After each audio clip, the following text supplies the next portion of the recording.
Bunny mania అయితే నడుస్తుంది, విమర్శకులు నోరైతే మూయించేశాడు. ఆ వివరాలన్నీ చూసుకునే ముందు మన ఫిల్మీ బౌల్ ఛానల్ని లైక్ చేయండి, షేర్ చేయండి, సబ్స్క్రైబ్ చేసుకోండి. Hello movie lovers, icon star Allu Arjun తన నటన ప్రతిభతో విమర్శలకు అవార్డ్స్తో సమాధానం చెప్పాడు. గంగోత్రి సినిమా రోజుల్లో వీడి హీరో ఏంటి అని విమర్శలు ఎదురైనా ఆయన వాటిని సవాలుగా తీసుకుని పాన్ ఇండియా స్థాయిలో ఐకాన్ స్టార్గా ఎదిగాడు. పుష్ప సినిమాలో స్మగ్లర్ పాత్రతో మరోసారి తన సత్తా చాటాడు. కొందరు హీరో అంటే ఇలా ఉండకూడదు అని తప్పుపట్టిన అల్లు అర్జున్ నేషన్ అవార్డుతో విమర్శకులకు గట్టి సమాధానం ఇచ్చాడు. టాలీవుడ్ లో ఎవరికి సాధ్యం కానీ జాతీయ ఉత్తమ నటుడి అవార్డు సొంతం చేసుకున్నాడు. అయినా విమర్శలు ఆగలేదు. దొంగ పాత్రకు అవార్డు అంటూ సోషల్ మీడియాలో ట్రోల్స్ వచ్చాయి. కానీ బన్నీ నిశ్శబ్దంగా గద్దర్ అవార్డును గెలుచుకుని మరోసారి విమర్శకుల నోరు మూయించాడు.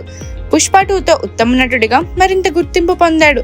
పాత్ర ఎలాంటిదైనా నటనతో ప్రేక్షకులను ఆకట్టుకోవడమే నిజమైన హీరోయిజం అని బన్నీ ఫ్యాన్స్ గర్వంగా చెప్తున్నారు. అల్లు అర్జున్ తన కఠిన శ్రమ, నిబద్ధతతో ఒక్కో అడుగు ముందుకేస్తూ స్టార్డమ్ను అందుకున్నాడు. విమర్శలను సవాళ్లుగా మలుచుకుని నటనలో వైవిధ్యం చూపిస్తూ భారతీయ సినిమా పరిశ్రమలో తనదైన ముద్ర వేశాడు. మరిన్ని మూవీ అప్డేట్స్ కోసం, ఫిల్మ్ రివ్యూస్ కోసం ఫాలో అవుతూ ఉండండి ఫిల్మీ బౌల్.